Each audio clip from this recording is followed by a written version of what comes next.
The desert sun beat down mercilessly on the small military convoy as it rolled through the dusty roads of northern Afghanistan.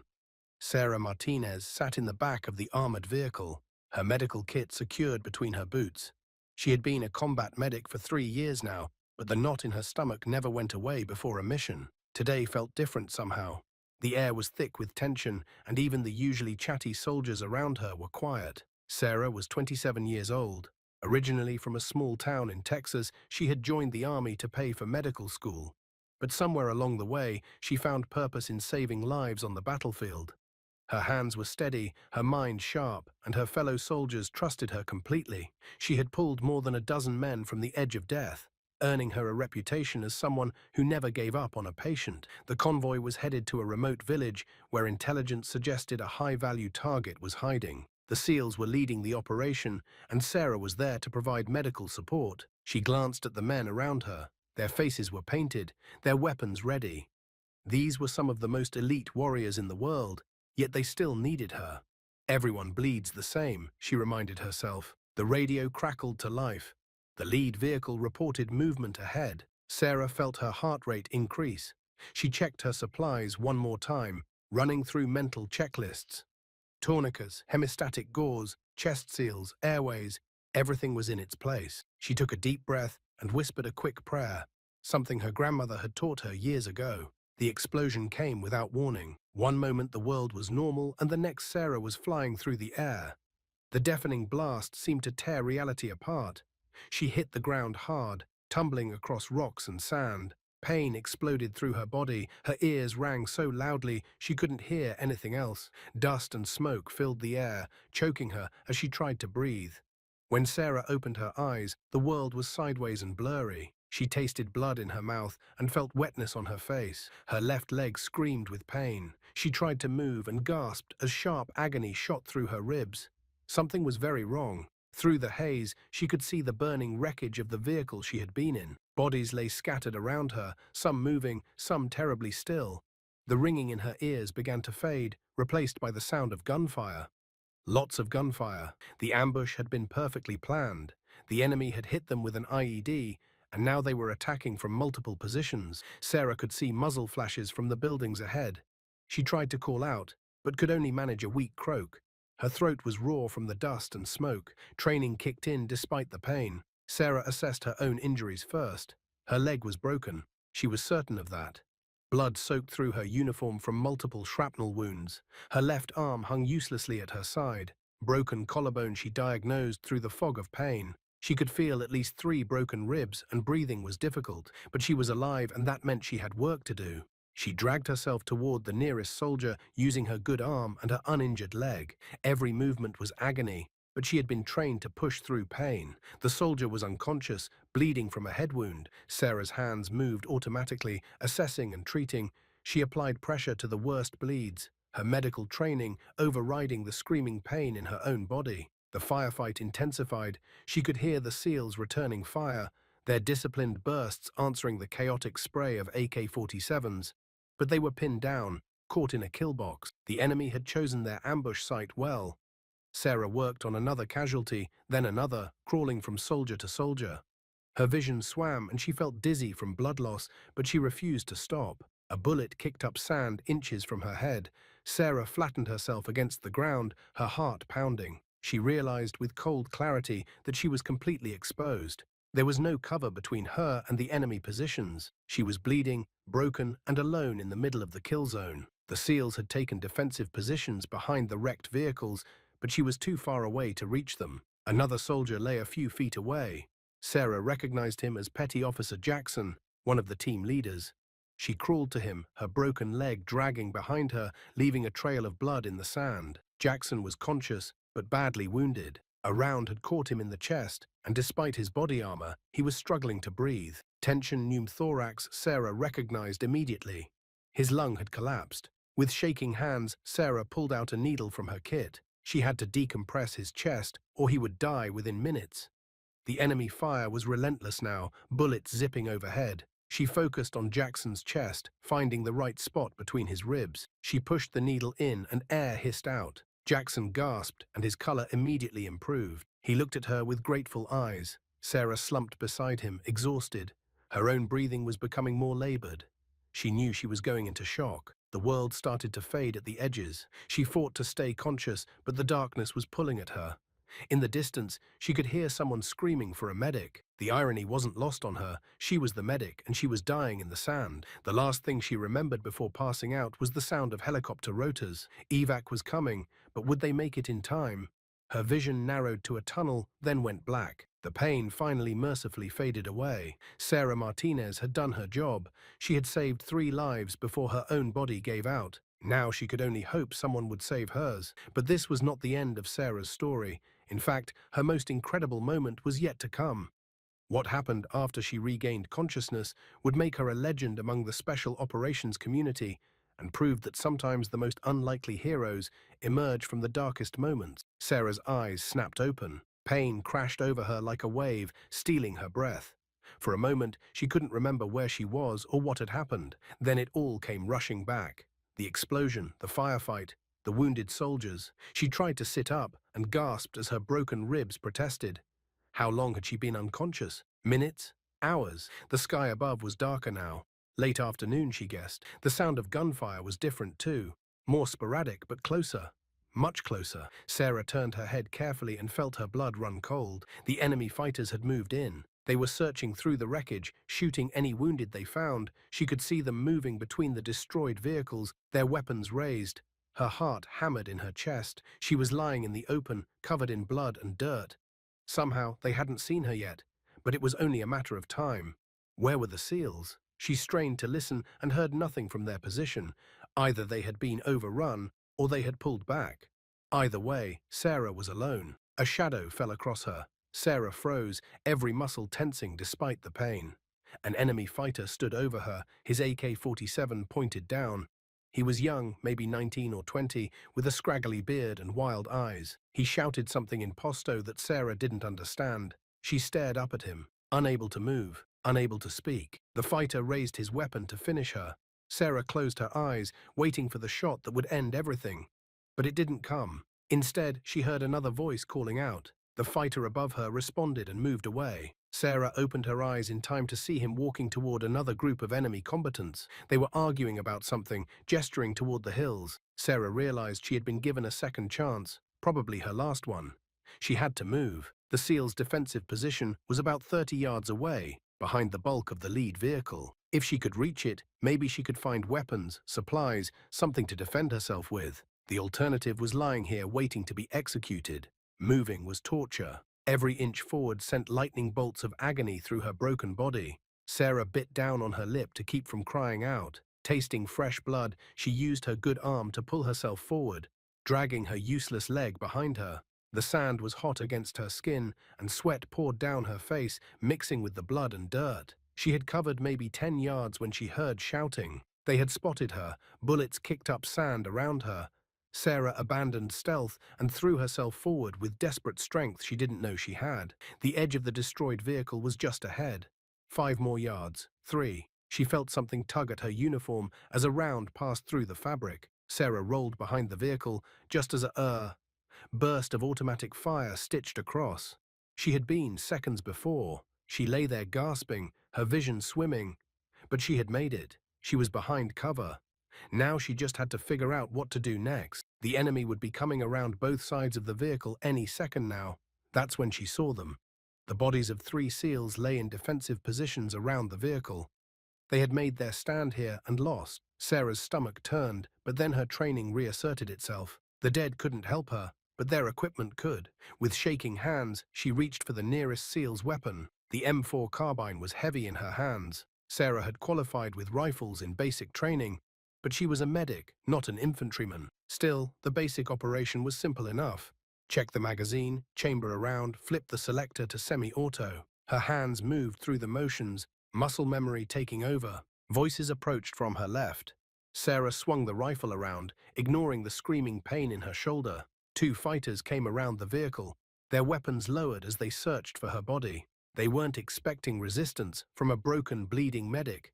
That was their fatal mistake. Sarah squeezed the trigger twice. The first fighter dropped immediately.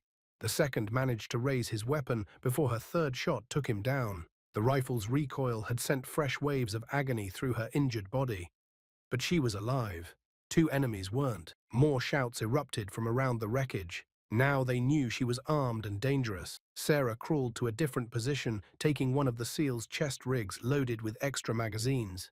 She also grabbed his radio, hoping against hope that it still worked. She keyed the mic with trembling fingers. Any friendly forces, this is Combat Medic Martinez at grid reference. She rattled off their coordinates from memory. Multiple casualties under enemy fire, requesting immediate QRF and air support. Her voice was hoarse-arse and weak, but it carried. She released the mic and listened. Only static answered her. The enemy was regrouping. Sarah could hear them calling to each other, coordinating. There had to be at least a dozen of them, maybe more. She was one wounded woman with a rifle and a handful of magazines. The math was not in her favor, but she had not survived an IED blast and an execution attempt just to give up now. She changed position again, dragging herself to a new spot of cover. A fighter appeared in her sights and she fired. He went down. Another popped up from behind the second vehicle and she engaged him too. Her shots weren't all kills, but she was making them think twice about rushing her position. Every enemy she stopped was one less that could hurt her or any other American forces in the area. Minutes blurred together.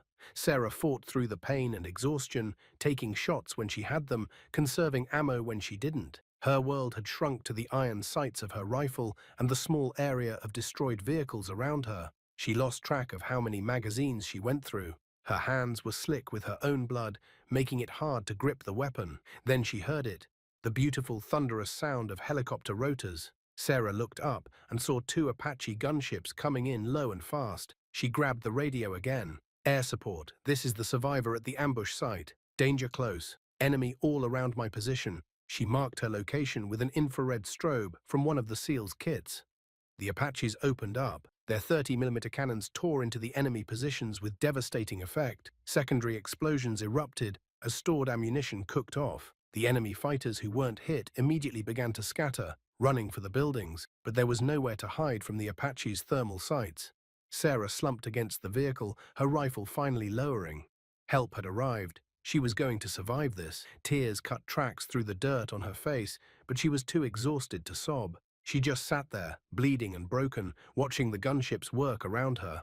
The desert was finally quiet, except for the sound of the helicopters and the crackling of flames. The Apaches circled overhead like angry birds of prey. Sarah watched them through eyes that kept wanting to close. She was so tired, the adrenaline that had kept her alive was fading, and exhaustion was taking its place. Her radio crackled with chatter. The quick reaction force was inbound, maybe 10 minutes out. She just had to hold on a little longer. But something was wrong. Sarah's combat instincts, honed through dozens of missions, were screaming at her. The enemy had scattered too quickly, too efficiently. They weren't running in panic. They were executing a tactical withdrawal, and they were moving towards specific positions. She forced herself to focus, scanning the area around the ambush site. There, in the second-story window of a partially collapsed building, about 200 feet away, a flash of movement. Sarah brought up the rifle she had taken, using the ACOG scope to get a better look. Her breath caught. An enemy fighter was setting up a heavy machine gun, pointing it not at her position, but up at the sky. At the helicopters, more movement in other buildings. Sarah's mind raced despite her injuries. This had been a trap within a trap. The initial ambush had been meant to draw in a rescue force, and now the enemy was ready to shoot down the helicopters that had come to save her. The Apaches were focused on the fleeing fighters, not watching for heavy weapons in the buildings. Sarah grabbed the radio, her hands shaking badly now. Air support, air support. Break off. Heavy weapons in the buildings. Too iconic from my position. They're targeting you. Her voice was barely more than a rasp. Did they even hear her? Would they understand in time? One of the Apaches banked away sharply. They had heard, but the other helicopter continued its gun run, either not receiving the message or not reacting fast enough. Sarah watched in horror as the machine gun in the building opened fire. Tracer rounds arced up toward the Apache, bright against the darkening sky. The helicopter took hits. Sarah could see pieces flying off its tail section, but it stayed in the air. The pilot fighting for control as he pulled up and away.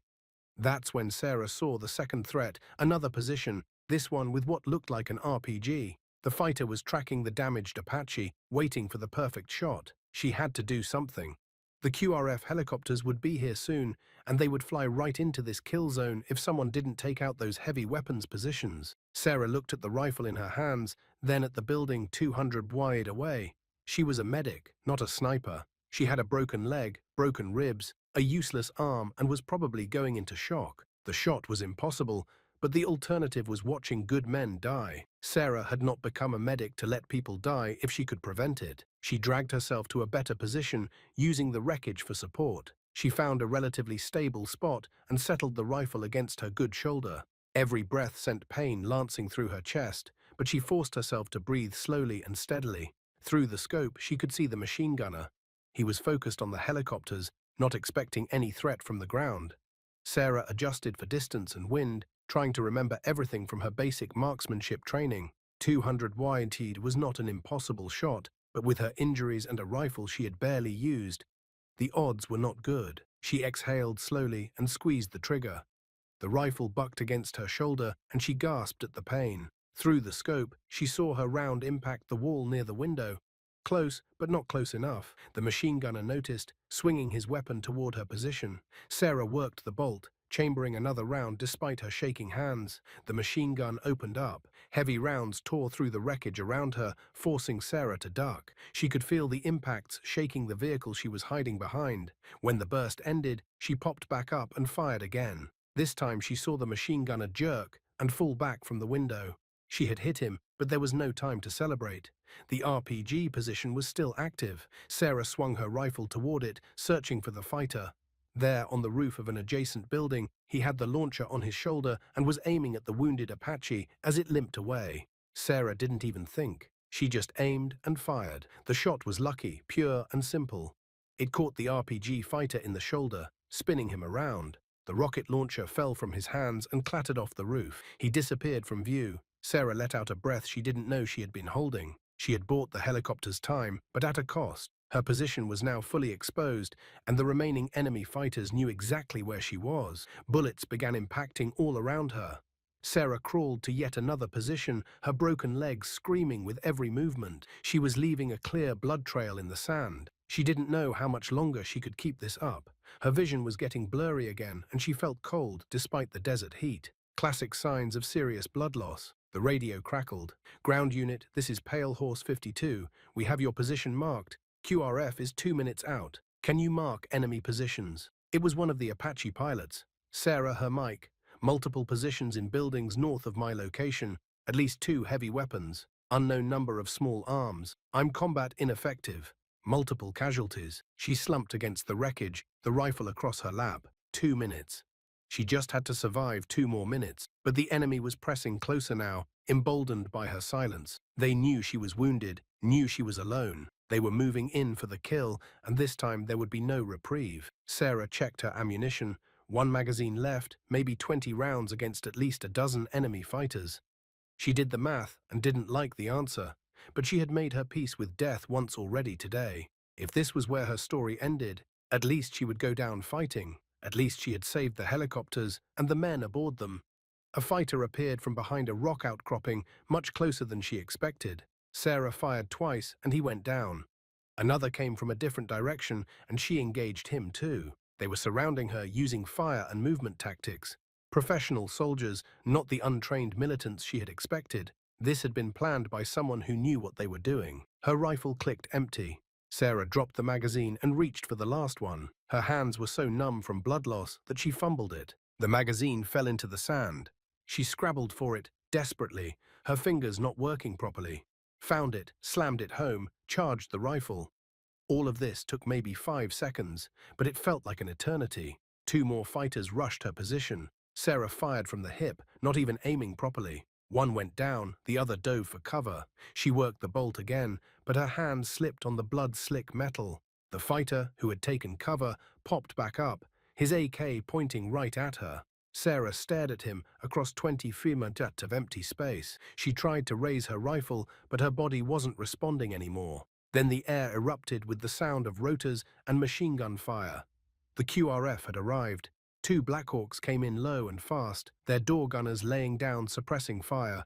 The enemy fighter who had been about to shoot Sarah was cut down in a hail of bullets. All around the ambush site, The remaining enemy fighters were either dying or running. The Blackhawks touched down in a storm of dust and noise. Sarah watched through a haze as figures in combat gear poured out, rangers she recognized from their patches. The cavalry had finally arrived. She tried to call out to them, but no sound came from her throat. Her body had finally reached its limit. Strong hands grabbed her shoulders. A face appeared in her blurred vision. A medic, she could tell from his gear. He was shouting something, but Sarah couldn't make out the words. Her hearing seemed to be fading, everything sounding distant and muffled. She felt hands examining her, checking wounds, starting IVs. The professional part of her brain approved of their technique, even as consciousness began to slip away again.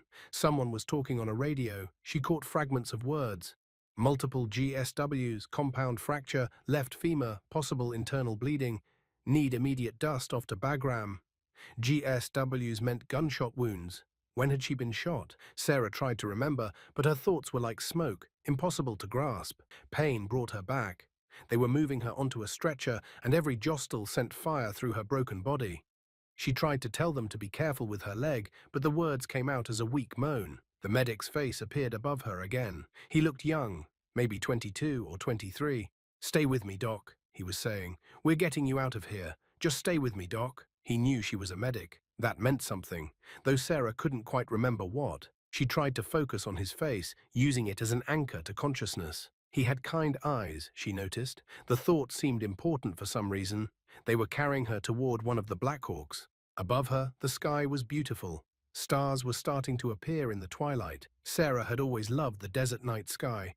It reminded her of home, of camping trips with her father when she was little. He would point out constellations and tell her stories. What would he think if he could see her now? The helicopter's interior was bright after the darkening desert. Sarah was loaded aboard, and the medics went to work in earnest. She felt pressure on her leg and screamed, the sound finally breaking free from her throat. I know, the young medic said. "I'm sorry." Spinting the fracture, almost done. Another medic was cutting away her uniform, exposing wounds Sarah didn't even know she had. She counted at least 6 distinct injuries as they worked. Shrapnel from the IED, bullets that had found flesh instead of armor, lacerations from being thrown through the air. Her body was a roadmap of violence. The helicopter lurched into the air. Through the open door, Sarah could see the ambush site growing smaller. Smoke still rose from the burning vehicles. She thought of the men who had died there. Good soldiers, friends, people she had shared meals and laughter with. Tears leaked from the corners of her eyes. The young medic saw them and squeezed her hand. "You did good down there," he said. "The pilots are saying you saved their lives. You're a hero." Hero. The word felt wrong. Heroes didn't lie bleeding in helicopters. Heroes didn't fail to save their friends. Sarah wanted to argue, but she was so tired. The rhythmic thump of the rotors was hypnotic. Her eyes drifted closed, despite her best efforts. No, stay awake." The medic's voice was urgent. "Talk to me. What's your name? Where are you from?" He was trying to keep her conscious. Good technique, Sarah thought distantly. Keep the patient talking. Keep them engaged. She had done the same thing dozens of times. "Sarah," she managed to whisper. "Texas." Her voice sounded strange to her own ears, small and weak. "Texas. I'm from Oklahoma. We're practically neighbors." "What part of Texas?" He kept up the chatter, his hands never stopping their work, checking vitals, adjusting IV drips, monitoring her condition. Sarah tried to answer, but the words wouldn't come. The darkness at the edges of her vision was spreading. Alarms started beeping. Sarah knew what that meant. Her blood pressure was dropping. She was going into hypoalmic shock. Too much blood loss. They needed to get her to surgery soon or she wouldn't make it. The medics knew it too. Their movements became more urgent. "How far to Bram?" one of them shouted to the pilots. 15 minutes, came the response. 15 minutes. It might as well have been 15 hours. Sarah could feel herself slipping away. She had seen this before in patients, the moment when the body just gave up, when no amount of medical intervention could pull someone back, but she wasn't ready to go. Not yet. She had survived the IED. She had survived the firefight. She had taken out enemy positions and saved the helicopters. She hadn't done all that just to die on the flight to the hospital. Sarah forced her eyes open, forced herself to focus on the medic's face. "Not dying today," she rasped out. The medic grinned, though his eyes were worried. "Damn right you're not. We've got the best trauma surgeons in the world waiting for you. You just have to hold on a little longer." The helicopter banked sharply, and Sarah's stomach lurched through the door. She could see lights, lots of lights. Bagram Air Base. They were almost there. Just a few more minutes, she counted heartbeats, using them to measure time. 100 beats. 200. Keep counting. Stay conscious. Don't let go. The Black Hawk flared and touched down on the landing pad. Before it had even fully settled, people were rushing toward it. A whole team of medical personnel surrounded the stretcher as they pulled it from the helicopter. Sarah saw rank insignia and medical badges. The cavalry had brought the generals. They rushed her through corridors that blurred together. Fluorescent lights strobed past overhead. Voices called out medical jargon. Type and cross for 6 units. Or 3 is ready. Get anesthesia down here now. The professional language of emergency medicine. Familiar and oddly comforting. They burst through double doors into a surgical suite. The overhead lights were blinding. Faces and surgical masks hovered above her. Someone was putting a mask over her face. "We're going to put you to sleep now, Sarah," a calm voice said. "You're in good hands. We'll take care of you." Sarah wanted to protest. Going under anesthesia felt like surrender, like giving up control. But her body had no more fight left in it. As the drugs took effect, her last conscious thought was a simple one. She had done her job. She had saved lives. If this was the end, at least it was an end she could be proud of. But fate had other plans for Sarah Martinez. As the surgeons worked through the night to repair her broken body, word of her actions was spreading. The Apache pilots had filed their reports. The Rangers who pulled her out had told their story. And in the morning, when Sarah finally woke up, she would find that her life had changed in ways she could never have imagined. The story of the combat medic who refused to die, who fought back with stolen weapons and saved a helicopter crew, was already becoming legend, and legends have a way of taking on a life of their own. Sarah woke to the sound of beeping monitors and hushed voices. For a moment, she thought she was back on the battlefield, but the smells were all wrong. Antiseptic instead of smoke, clean sheets instead of blood and sand. She tried to open her eyes, but her eyelids felt like they weighed 1,000 pounds. When she finally managed to crack them open, bright lights made her sick. A figure moved into her field of vision, a nurse, middle-aged with kind eyes. "Welcome back," the woman said softly. "You're at Bagram. You've been out for about 18 hours. How do you feel?" How did she feel? Sarah took inventory. Pain, definitely, but it was muted, controlled by whatever drugs they had her on. Her left leg felt strange, heavy and immobile. Her chest was tight with bandages. Her arm was in a sling, but she was alive. Against all odds, she was alive. "Thirsty," Sarah managed to croak. The nurse smiled and brought a cup with a straw to her lips. The water was the most delicious thing Sarah had ever tasted. She drank greedily until the nurse pulled it away. Easy, small sips. "Your stomach has been through a lot." Over the next few hours, Sarah drifted in and out of consciousness. Each time she woke, someone different was there. First, it was a doctor explaining her injuries in detail. Compound fracture of the left femur, now stabilized with rods and pins. 3 broken ribs, fractured collarbone, multiple lacerations from shrapnel, all cleaned and stitched. 2 gunshot wounds, one that had passed through her shoulder muscle, another that had grazed her side, and extensive soft tissue damage from being thrown by the blast. "You should be dead," the doctor said bluntly. "The fact that you're lying here talking to me is nothing short of miraculous. You've got a long recovery ahead, but you're going to make it." Next came a chaplain asking if she needed spiritual counseling. Sarah declined, though she appreciated the offer. Then a psychiatrist gently probing about her mental state. Sarah answered his questions as best she could, but her mind was still foggy from the medications. It was late afternoon when the visitors started arriving. First came the young ranger medic who had treated her in the helicopter. His name was Danny Cortez, and he looked relieved to see her awake. "Mom, I just wanted to check on you," he said, standing awkwardly at the foot of her bed. "You gave us a real scare up there." Sarah tried to smile, but it felt more like a grimace. "Thanks for keeping me alive, Cortez." He shook his head. "You kept yourself alive, Mom. I just helped a little at the end." After he left, one of the Apache pilots came by. Captain Mike Torres, call sign Pale Horse 52. He was a tall man with a serious face, but his eyes were warm. "Medic Martinez," he said, "I owe you my life. My whole crew does. If you hadn't called out those heavy weapons positions, we would have been shot down." Sarah felt uncomfortable with the praise. "Just doing my job, sir." Torres shook his head firmly. "No, your job was to provide medical support, taking out enemy positions with a rifle while you were bleeding to death. That was something else entirely. That was courage. That was warrior spirit. He placed something on the table beside her bed. When he left, Sarah saw it was a unit patch from the Apache squadron. A note was attached. Honorary door gunner, you earned it. The next day brought even more visitors. The Ranger Company commander came to thank her personally. A lieutenant colonel from Special Operations Command asked for her account of the battle for his after-action report, and in the afternoon, a full colonel she didn't recognize arrived with an aide and a photographer. Medic Martinez, the colonel said formally.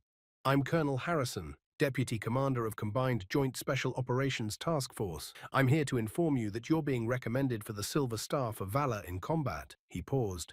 Watching her reaction, Sarah was stunned. The Silver Star. That was the third highest military decoration for valor, behind only the Medal of Honor and the Distinguished Service Cross. Sir, I don't understand. I was just trying to stay alive. Colonel Harrison smiled slightly.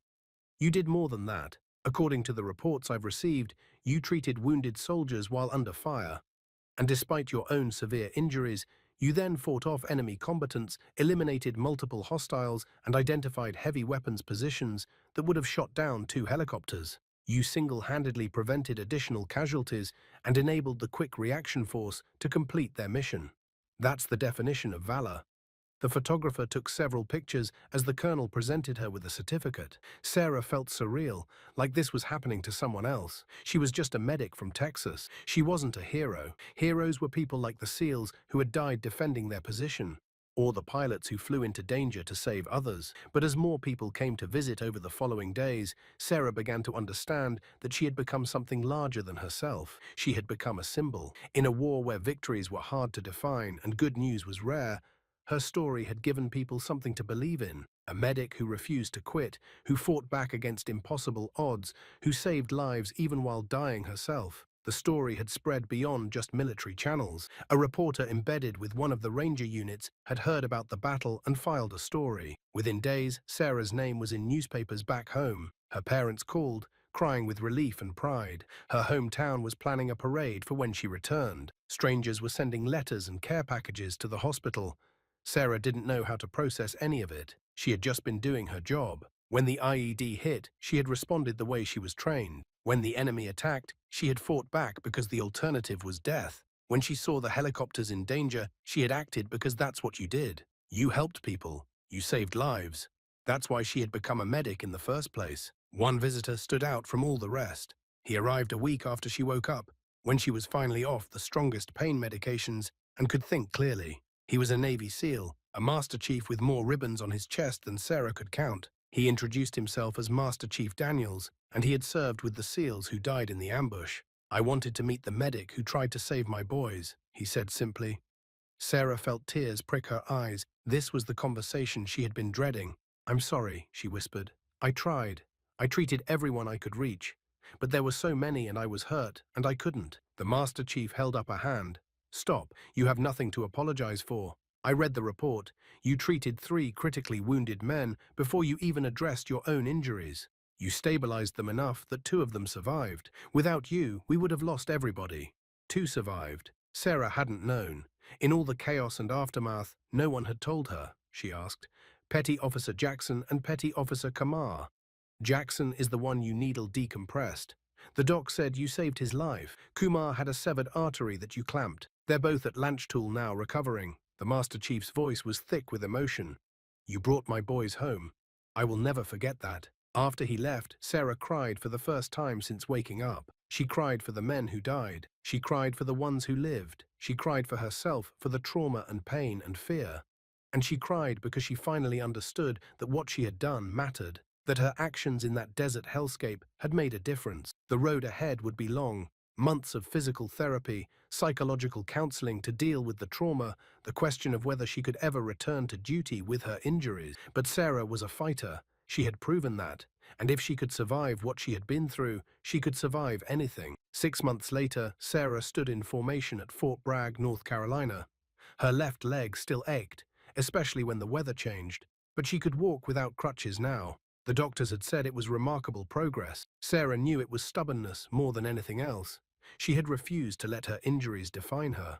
The parade ground was full of soldiers, families and dignitaries. Media cameras lined the edges, their lenses pointed at the small stage where a podium had been set up. Sarah felt uncomfortable with all the attention. She had never wanted to be in the spotlight, but this day wasn't about what she wanted. It was about something bigger. General Morrison, the commanding general of Army Special Operations Command, stood at the podium. His voice carried across the parade ground. Today, we honor extraordinary courage in the face of overwhelming odds. We honor a soldier who embodied the finest traditions of military service. When wounded and facing certain death, she chose to fight. When she could have saved only herself, she chose to save others. Sarah's parents sat in the front row, her mother crying quietly into a tissue.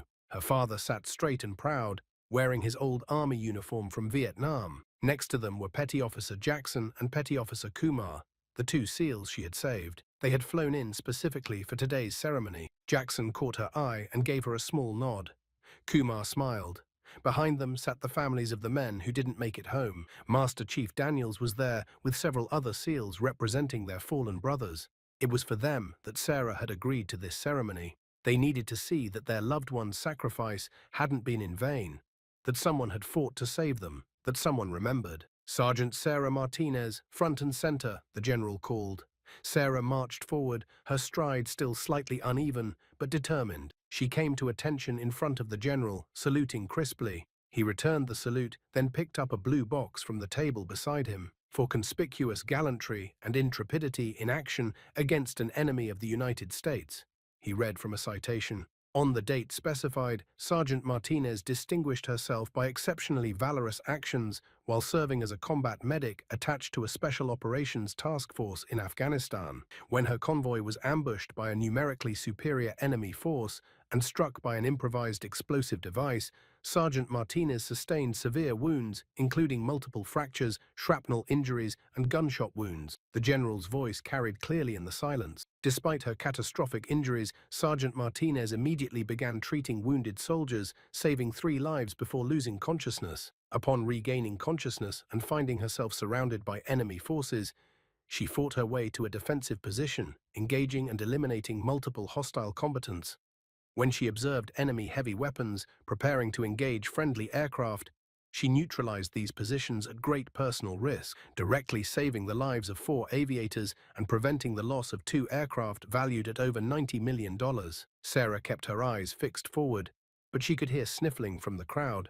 The general continued, Sergeant Martinez's actions reflect the highest traditions of military service and bring great credit upon herself, her unit, and the United States Army for these actions. She is awarded the Silver Star. He opened the box and removed the medal. The Silver Star hung from its distinctive red, white, and blue ribbon. The general pinned it to Sarah's uniform, then stepped back and saluted her. She returned the salute, feeling the weight of the medal against her chest. It wasn't the only medal she received that day. There was also a Purple Heart for her wounds, and an Army Combination Medal for the soldiers she had saved before the ambush after the ceremony. There was a reception. Sarah found herself surrounded by well-wishers, shaking hands until her arm hurt. The Apache pilots were there, both Torres and his co-pilot, Lieutenant Michaels. The Ranger medic Cortez had brought his whole squad. Soldiers from her old unit had driven down from Fort Campbell. It was overwhelming, but the most important moment came when Jackson and Kumar approached her. Jackson still walked with a slight limp from his chest wound. Kumar's arm was still in a sling. Though he was expected to make a full recovery, they stood before her 2 elite warriors who had faced death and survived. "We wanted to give you something," Jackson said. He handed her a small wooden box. Inside was a SEAL trident, the distinctive warfare insignia worn by Navy SEALs. This belonged to one of the men who didn't make it. His family wanted you to have it. They said you earned it out there. Sarah's vision blurred with tears. "I can't accept this. I'm not a SEAL." Kumar shook his head. "You fought like one. You bled like one. You saved your teammates like one. As far as we're concerned, you're one of us." He placed his hand on her shoulder. "You're part of the Brotherhood now, always." The months that followed were a mixture of physical therapy, counseling, and learning to adjust to her new reality. Sarah's injuries meant she could no longer serve as a combat medic. Her leg, while functional, couldn't handle the demands of carrying a full combat load over rough terrain. It was a devastating blow. Being a medic had been her identity, her purpose. but the Army found other ways for her to serve. She was assigned to the Special Operations Medical Training Center at Fort Bragg, teaching the next generation of Special Operations medics. At first, she worried she wouldn't be good at it. Teaching was different from doing. But she discovered that her experience made her uniquely qualified. She didn't just teach procedures, she taught survival. She taught the mindset needed to keep fighting when everything went wrong. Her students hung on every word. They knew her story. Some of them had been inspired to become medics because of it. Sarah found purpose again, passing on the lessons she had learned in the worst way possible. She taught them that being a medic wasn't just about medical knowledge, it was about courage. It was about refusing to quit, even when your body was broken and your mind was screaming at you to give up. Sarah also began speaking to other wounded veterans. She understood what they were going through in a way that few others could. The phantom pains, the nightmares, the struggle to find purpose when your military career was cut short. She helped them see that their service didn't end with their injuries, that they still had value, still had things to contribute. 2 years after the ambush, Sarah was invited to speak at the graduation of a SEAL medic class. Standing before these elite warriors, she shared her story. Not the sanitized version that had appeared in newspapers, but the real story. The fear, the pain, the moments when she wanted to give up, and how she had found the strength to keep going. "I'm not special," she told them. "I'm not some kind of superhero. I was just a regular person in an impossible situation who made the choice to fight. And that's what I want you to understand. You all have that same strength inside you. When the worst happens, when everything goes wrong, you'll find reserves you didn't know you had. The question isn't whether you're strong enough. The question is whether you'll choose to use that strength." After her speech, a young medic approached her. He was fresh-faced, probably 20 years old, about to deploy for the first time. "Mom, I'm scared," he admitted. "What if I freeze up? What if I can't do the job when it matters?" Sarah looked at this young man and saw herself at his age, full of doubt and fear, but trying to hide it. "Being scared is normal," she told him. "I was scared too, still am sometimes. But here's what I learned out there. Your training will kick in. Your love for your teammates will give you strength. And when you're at your lowest point, when you think you can't go on, you'll find something inside yourself that pulls you through. Trust your training. Trust yourself." The young medic nodded, his eyes serious. He thanked her and walked away. Sarah watched him go and said a silent prayer. She prayed he would never face what she had faced. But if he did, she prayed he would find the same strength she had found. Life moved on. Sarah eventually left active duty, but remained involved with veteran organizations. She advocated for better medical care for wounded soldiers. She raised money for families of fallen service members. She spoke at schools about service and sacrifice. The girl from small-town Texas who had joined the Army to pay for college had become a voice for those who could no longer speak for themselves. On the anniversary of the ambush, Sarah always made time for quiet reflection. She would visit the memorial at Fort Bragg that listed the names of the fallen. She would read each name, remembering the men who didn't come home. They were the real heroes, she believed. She had survived. They had given everything, but she also allowed herself to acknowledge what she had done. She had fought. She had saved lives. She had refused to give up even when giving up would have been easier. That meant something. It had to mean something. Standing there by the memorial, Sarah would touch her silver star, which she wore on special occasions. The metal was heavy, but it was a weight she had learned to carry. It represented more than her actions on one terrible day. It represented every medic who had ever rushed into danger to save a life, every soldier who had ever stood their ground against impossible odds, every person who had ever found courage when they thought they had none left. Sarah Martinez had been bloodied and broken. She had faced death and defied it.